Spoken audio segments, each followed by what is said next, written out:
They smelled it before they saw it. A thick, sweet rot carried through the humid air of the Ormoc Hills, twisting between trees stripped bare by artillery fire. The men of the American patrol slowed their pace, rifles raised, breath steadying in the silence that followed. It was late December of 1944, and Leyte Island was still bleeding from months of battle.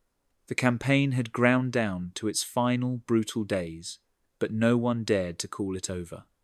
The Japanese were known to vanish into the earth itself, burrowing into caves that turned mountains into fortresses. The enemy was always somewhere unseen, waiting. The smell told them this cave was different. The limestone ridge ahead looked like hundreds they had already passed, pale stone cracked open by rain and shellfire.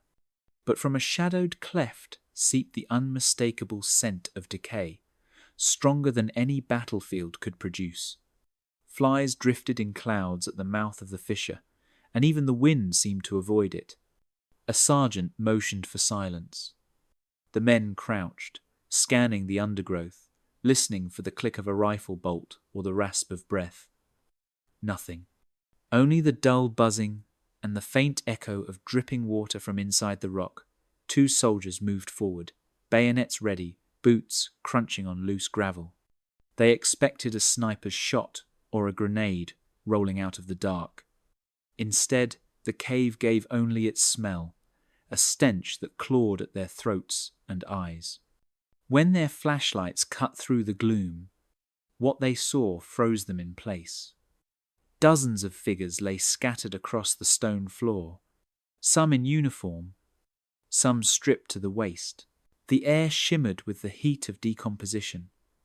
Against one wall sat a Japanese soldier, skeletal and motionless, his hand still resting on a rusted rifle. His face was little more than skin and bone, his lips drawn back in a grimace that might once have been a prayer. Beside him lay others, shrunken, twisted, their features blurred by time and hunger. At first, the Americans thought it was simply another burial cave, another group of men who had chosen death over surrender. But the longer they looked, the stranger it became.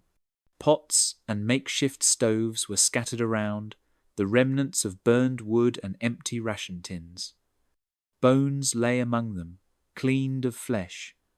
Some bore marks that no animal teeth could make. The men said nothing. One of them backed away, covering his mouth. The flashlight beams wavered over the stone walls, revealing scrawled Japanese writing, half washed away by moisture. A medic later would guess the cave had held at least 30 men, maybe more. Trapped by the collapse of supply lines and hunted through the jungle, they had been left to starve. Without food, without command, without hope, they had turned to the only thing that still remained. Outside, the valley lay quiet under grey clouds. The war was ending, but here, in this hidden place, its last terrible secret had already been written into the earth. In October of 1944, the island of Leyte became the center of the storm. The Americans had returned to the Philippines under General Douglas MacArthur, landing on the beaches near Palo and Tacloban, with the promise that the islands would be freed from Japanese control. Thousands of men waded through the surf under fire, their landing craft torn apart by shells, the black smoke of burning ships rising behind them. It was one of the largest invasions in the Pacific, and for the Japanese, it marked the beginning of the end. The Japanese 35th Army had been ordered to hold Leyte at all costs, but their lines crumbled almost as soon as the first American boots hit the sand.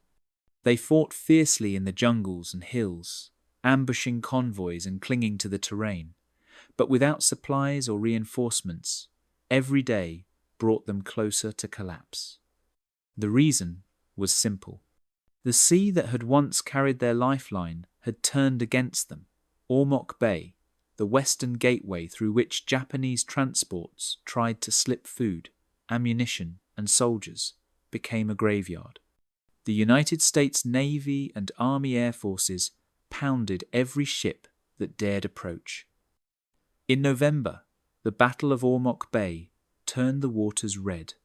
Dozens of Japanese vessels were sunk, including destroyers and transports packed with food and medicine. Those that reached shore were met with bombs or artillery within hours. By December, the Japanese command on Leyte was isolated, cut off from the rest of the archipelago. Without the sea, their soldiers had nothing left to live on but the jungle itself. In the mountains above Ormoc, thousands of Japanese troops retreated into the limestone ridges. The terrain was brutal, carved with caves and ravines, covered in thick vegetation that swallowed light and sound. Disease followed them as closely as the enemy. Malaria spread through their ranks. Dysentery, dengue fever, and starvation took more men than bullets ever could. They hunted roots, stripped bark from trees, boiled grass in their helmets.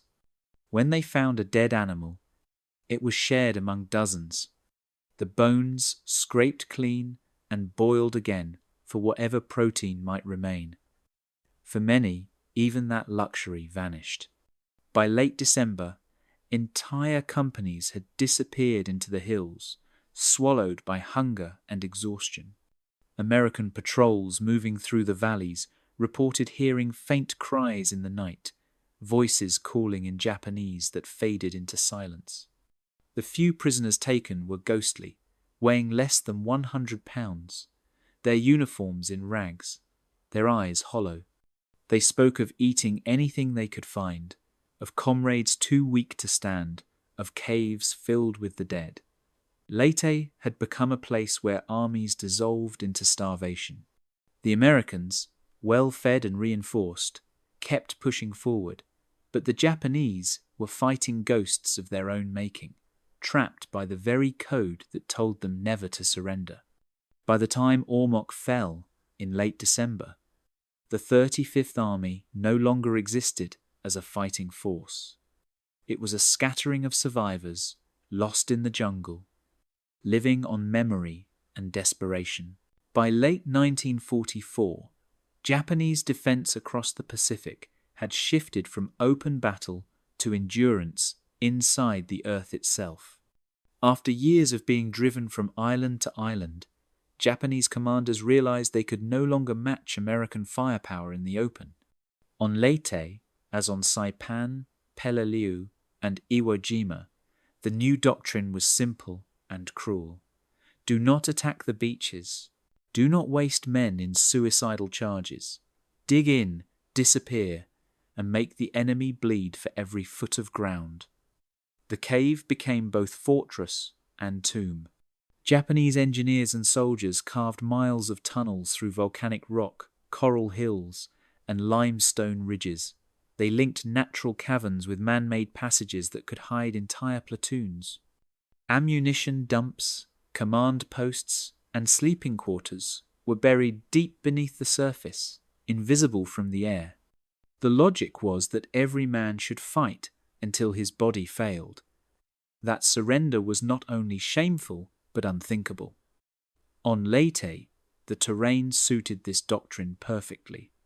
The island's central spine was a maze of mountains and cliffs that opened into valleys thick with jungle. When the Americans landed and began their push inland, the Japanese withdrew into these natural fortresses.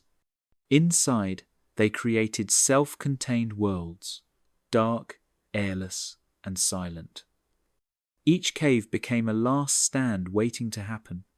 The entrances were often disguised with foliage or barricaded with logs and rocks. Machine gun nests were positioned to fire down narrow paths, while mortars were hidden in pits cut into the floor. When U.S. soldiers approached, they often saw nothing until the first shot came from the shadows. Clearing such caves was slow and dangerous. Grenades, flamethrowers, and demolitions became standard tools for forcing an entrance. But even when the gunfire stopped, the horror did not end. Inside, Americans found what the doctrine had created: men who had refused to surrender even as their food, water, and sanity ran out. Some caves held only skeletons, their rifles still clutched in bony hands. Others reeked of rot and sickness, where a few survivors crouched among the dead, their skin yellow from starvation and malaria. The Japanese code of Bushido demanded they die as soldiers, yet in the dark, death came slowly, by hunger before heroism, the same story repeated from one island to the next. At Peleliu, Marines discovered caves where entire units had perished from thirst. On Iwo Jima, tunnels ran for miles, with men suffocating when air vents collapsed under bombardment. By the time Leyte fell, the pattern was unmistakable. The caves that once symbolized resilience had become traps. For Japanese soldiers, they offered protection from shells, but no escape from starvation. For Americans, they became symbols of a war that no longer looked like lines on a map, but like a slow descent into madness. Every cave cleared was both a victory and a reminder that survival in this war had taken on a darker meaning. The first man to step inside was Private George Ellison. He carried his rifle tight to his chest, his boots sinking into soft mud as the beam of his flashlight trembled across the stone. The air inside the cave was thick, heavy, and sour. Each breath burned the back of his throat. Behind him, 2 other soldiers followed, their faces pale beneath the grime. No one spoke. Outside, the rest of the patrol waited in silence, listening to the echo of boots on rock and the occasional metallic click of a rifle safety. Inside, the light revealed the truth, inch by inch. The floor was littered with debris, helmets, rusted bayonets, empty cans, and bones. Some bones were clearly human. The deeper they went, the clearer it became that this was no ordinary shelter. Against one wall, bodies had been stacked carefully, each wrapped in what remained of their uniforms. The men must have died days or even weeks apart, their comrades too weak to bury them outside. The smell of decay was unbearable. Flies buzzed over the corpses and around the flickering lanterns left behind. Near the far corner, 3 figures still moved. They were Japanese soldiers, or what was left of them. Skin hung loose over their bones, their cheeks sunken deep into the hollows of their skulls. One sat with his back against the wall, eyes half open, breathing in short, shallow gasps. Another lay on his side, whispering softly in Japanese, repeating the same phrase again and again. The third stared at the Americans blankly, too weak to stand or even raise his weapon. They had no fight left in them. A medic was called forward. He knelt, checked pulses, and shook his head. The men were barely alive. As he turned his flashlight across the ground, something caught his attention. Scattered among the cooking tins were bones, stripped clean of flesh, and pieces of burned tissue clinging to blackened metal. There were knives nearby, dull from use, and in one corner a pot filled with a greasy residue. It took only a moment to understand what had happened here. Hunger had become stronger than belief. The survivors had eaten the dead. One of the soldiers turned away and vomited against the wall. No one blamed him. The cave was silent, except for the faint moaning of wind at the entrance. The Americans did not speak, but the thought hung heavy between them. These men had fought for an empire that told them death was glory, yet they had been reduced to feeding on their own fallen to stay alive one more day. When they were finally carried out into the light, their eyes shut tight against the sun. The Americans saw no enemies, only ghosts. The war in the Pacific had always been brutal, but this was different. This was not about courage or strategy or pride. It was about what hunger could do when the world above forgot you existed. By the time the sun rose over the Ormoc Valley, the cave was surrounded by silence and the faint rustle of palm leaves. The American patrol had radioed for medical support, and a group of medics arrived with stretchers and supplies.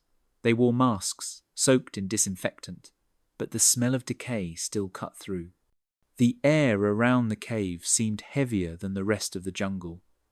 Inside, the flashlights picked up every detail that daylight could not hide. The floor was damp, the walls slick with moisture, and the ground stained dark where bodies had been moved. A few survivors were still breathing, though their skin clung to their bones like paper. The medics worked carefully, checking pulses, cleaning wounds, and covering the dead. One of the survivors, a young Japanese private, barely older than 18, tried to sit up when they approached. His lips were cracked, his voice no louder than a whisper. Through an interpreter, he spoke in short, broken phrases, pausing often as if the effort itself was too much. He said they had been trapped for nearly 3 weeks. No food, no water, no radio, only darkness and the sound of men dying one by one. When his friend died, they had buried him near the entrance. But as more fell, the bodies piled up and the smell became unbearable. He said hunger came like fever, twisting the mind, making every thought vanish except the need to eat. The interpreter's voice shook as he repeated the words. The private stopped talking then, turning his face to the wall. The medics noted the conditions on clipboards. Severe weight loss, beriberi, dysentery, dehydration, and what they called acute starvation syndrome. The bodies were examined with the same quiet precision. Cuts were found on limbs and torsos, made with knives or bayonets, the flesh removed with care rather than violence. The Americans had seen death in every form across the Pacific, but this was different. It was not the result of battle or bombs. It was survival stripped bare. Reports from earlier campaigns in New Guinea and the Solomons had already mentioned similar scenes. Isolated Japanese units, cut off for months, had resorted to eating the dead, sometimes even enemy soldiers. The official accounts used careful language, calling it survival cannibalism, but the truth behind the words was raw. War had pushed men to a place where rules and pride no longer mattered. At dusk, the Red Cross arrived to verify the records. Their officers walked through the site quietly, marking each detail, confirming that the survivors would be treated according to the Geneva Convention. No one spoke of what they had found, but the story spread quickly through the camp that night. Soldiers sat by their fires, staring into the flames, thinking of the cave and what it revealed. Hunger, they realized, could destroy everything a man believed in, even his own sense of humanity. The starvation that haunted Leyte was not born inside a single cave. It was the result of a slow collapse that began months earlier, when the seas around the Philippines turned against Japan. After the American landings in October of 1944, the Japanese command tried desperately to send reinforcements and supplies from Luzon and the southern islands. Convoys crept through the night toward Ormoc Bay, their lights blacked out, their decks loaded with food, ammunition, and medicine. But the skies and seas belonged to the Americans now. Bombers from Leyte's airfields and patrol boats from the U.S. 7th Fleet hunted anything that moved. One by one, the convoys vanished beneath the waves. What reached shore was never enough to feed an army of tens of thousands. Every bag of rice, every box of canned fish, had to travel through bombed roads and jungles filled with ambushes. By November, entire Japanese divisions were surviving on a handful of rations a day. Soldiers stripped coconut trees, dug up roots, and boiled leather from their boots.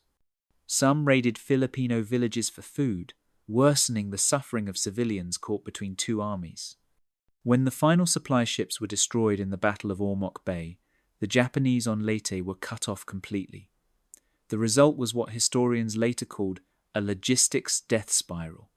Once food disappeared, strength vanished. Without strength, soldiers could not fight or carry supplies from what little depots remained.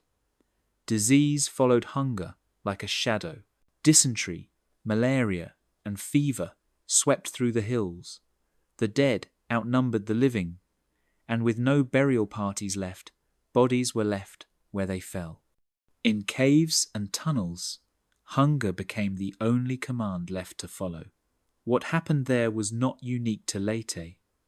In New Guinea, Australian patrols had already found evidence of the same desperation years before. Japanese soldiers stranded in the jungles near Wewak and Buna were discovered beside cooking fires with bones stripped clean. Reports spoke of men who had eaten the flesh of fallen comrades to survive after months of isolation. Some survivors confessed during interrogation, their voices flat and empty. They said hunger drove them mad, that they no longer saw life or death, only food and emptiness. But not every story of cannibalism came from starvation alone. In other places, especially in New Guinea and later on Chichijima, officers were tried after the war for killing prisoners of war and consuming parts of their bodies. Those were not acts of survival but of power and cruelty. They were crimes born from a belief that the enemy's life could be consumed like a trophy. The cave on Leyte was different. There, hunger had stripped away all control, leaving men clinging to existence in a world that no longer had rules. The difference matters. One was an atrocity. The other was the final collapse of an army that had already been defeated by starvation long before the bullets stopped flying. When American investigators later reviewed what had happened in the caves of Leyte, they faced a question that few in wartime had dared to ask. What is the difference between a crime and survival? The cave where starving Japanese soldiers had eaten their dead was horrifying, but it was not the same as the darker stories that emerged elsewhere in the Pacific. In that cave, hunger had consumed every thought except the will to stay alive. The men had not killed for food. They had waited until death took their comrades and then crossed a line that no one imagines crossing until desperation leaves no other choice. This was survival cannibalism, a human reaction to starvation, terrible but unplanned, born out of collapse and fear. In the records, American doctors and Red Cross observers wrote that the survivors were near death themselves. Their bodies were wasted, their eyes glassy, their words faint. They spoke of guilt and shame, not of cruelty or conquest. For them, the act had been one of horror, not of power. Yet on another island, far from Leyte, a very different story unfolded in the same year. In September of 1944, on Chichijima, a small island north of Iwo Jima, a group of Japanese naval officers captured 8 American airmen who had been shot down during bombing runs. What happened next would become one of the most disturbing war crimes of the Pacific. The prisoners were executed, and parts of their bodies were consumed by the officers during supposed ceremonies of strength. This was not survival. The island still had food supplies. The act was deliberate, a ritual meant to show dominance and loyalty twisted into savagery. After the war, those responsible were tried by Allied courts. Some were executed for murder and for what the prosecutors called crimes against humanity. The Chichijima case became infamous because it revealed how war could warp morality beyond recognition. The difference between the caves of Leyte and the crimes of Chichijima lies in intention. One was driven by starvation, the other by choice. One was the end result of an army dying in isolation, the other an expression of cruelty disguised as loyalty. Understanding this difference matters because history can easily blur the two. Not every act of cannibalism in war was a crime, but every one was a tragedy. In the end, both revealed the same truth about the Pacific War. When armies are cut off from food, from command, and from reason, the line between humanity and inhumanity can vanish. The survivors on Leyte lived because they were broken. The killers on Chichijima killed because they believed themselves unbreakable. Both stories show how war can twist the human will, but only one could still be called survival. The cave on Leyte did not remain a secret for long. Within days, military intelligence officers arrived to gather evidence and question the survivors. They carried notebooks, cameras, and translators who spoke careful Japanese. The air around the site still smelled of damp stone and smoke from the fires the medics had set to cleanse the entrance. Inside, the walls glistened with moisture, and the silence was broken only by the click of cameras and the scratch of pens. The survivors who could still speak were brought outside and wrapped in blankets. They sat under makeshift tents, their faces thin and pale, their eyes avoiding the soldiers who questioned them. The interrogations were slow and gentle. Most of the men were too weak to answer for long. They told their stories in fragments, describing weeks of hiding from patrols, of drinking muddy water, of hearing explosions far away but never seeing rescue. When asked about the bodies found in the cave, some turned their faces away and said nothing. Others admitted through tears that hunger had broken them. The reports recorded every word. Intelligence summaries from January of 1945 described several similar discoveries across the mountains near Ormoc. American patrols found caves and dugouts filled with bodies, some partially burned, some showing signs of flesh being removed. The language of the reports was careful and restrained. They spoke of survival measures, of starvation so severe that men resorted to eating the dead. It was not the first time such words appeared in Allied documents. In earlier campaigns, field officers in New Guinea had found captured Japanese circulars advising soldiers that if starvation struck, they were to use any means to sustain themselves, including the flesh of fallen comrades. Copies of those papers were kept as evidence, marked with seals and signatures. For the men writing these reports, the task was grim but necessary. The information was used not to humiliate, but to understand the enemy's condition, to measure how close Japan's war machine was to collapse. War correspondents later received filtered versions of the findings.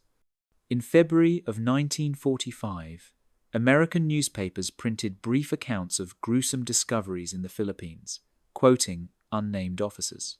The details were softened for readers back home, but the message was clear. The Japanese forces on Leyte had been destroyed not just by bombs and bullets, but by hunger itself.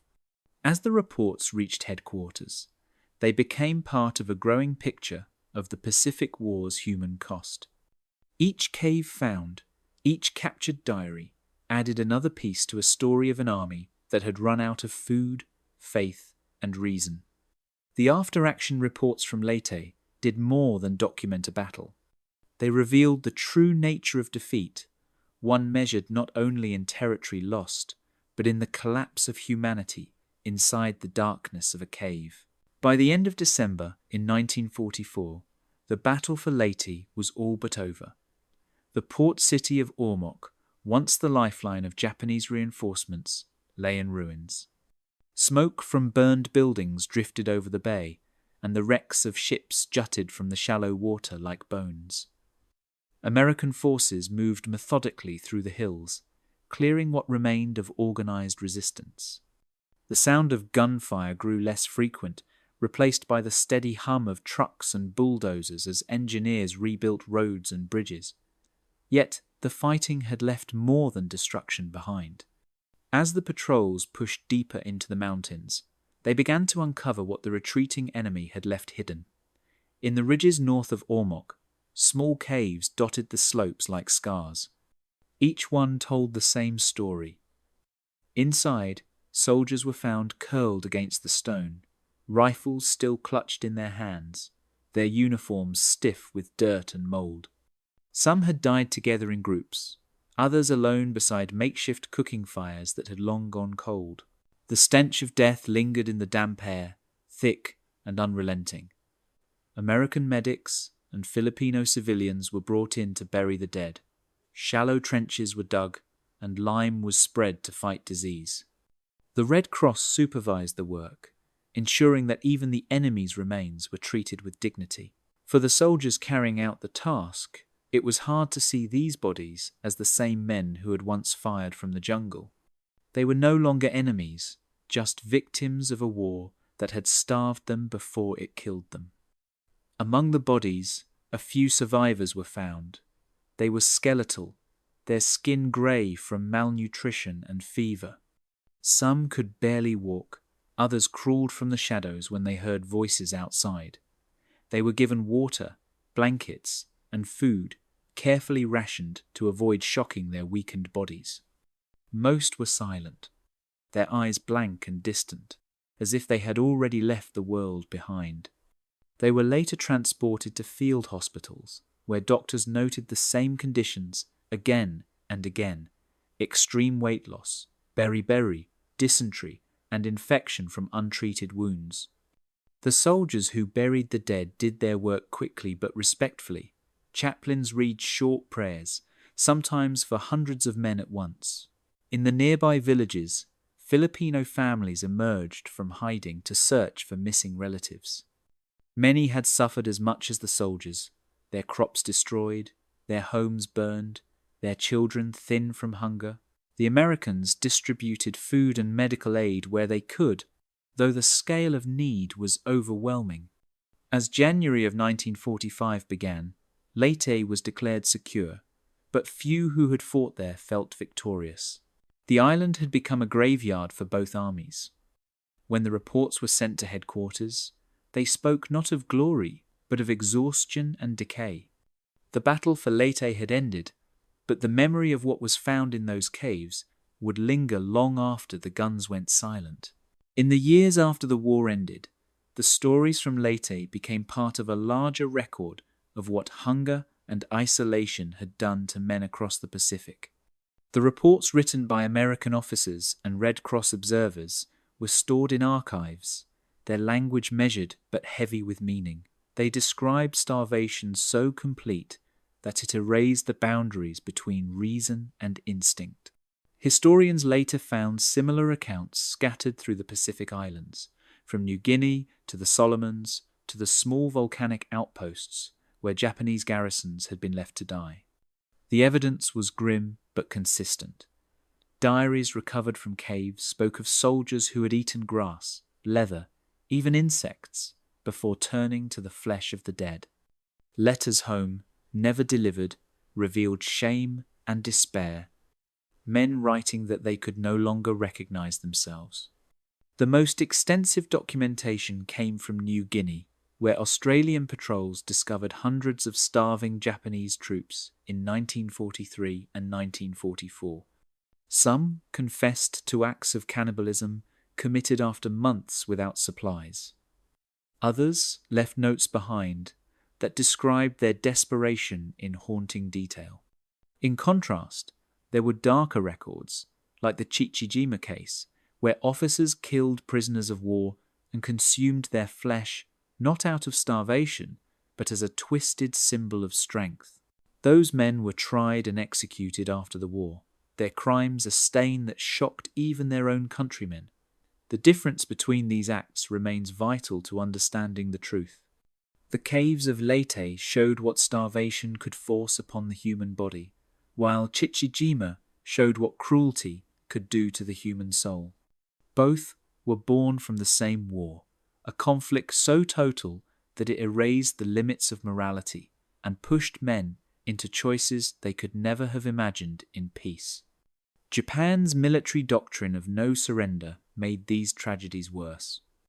Soldiers were told that capture was shame, that dying of hunger was honorable. Many chose death over surrender, and those who tried to survive carried that guilt for the rest of their lives. After the war, few spoke of it openly. Some survivors returned home and kept silent. their experiences buried under years of rebuilding and denial. Others, when old age softened the fear, told their children what had happened, describing caves filled with darkness and the unbearable hunger that had driven them to madness. Modern historians caution against painting all Japanese soldiers with the same brush. Most died without ever facing such choices. Yet the records from Leyte and New Guinea remain undeniable proof that starvation, ideology, and the brutality of total war can strip away everything that makes a man human. The legacy of these stories is not just horror but warning. They remind us that in every war, behind the numbers and the flags, there are moments where survival and morality collide. And when food runs out and hope collapses, even the strongest beliefs can fall to hunger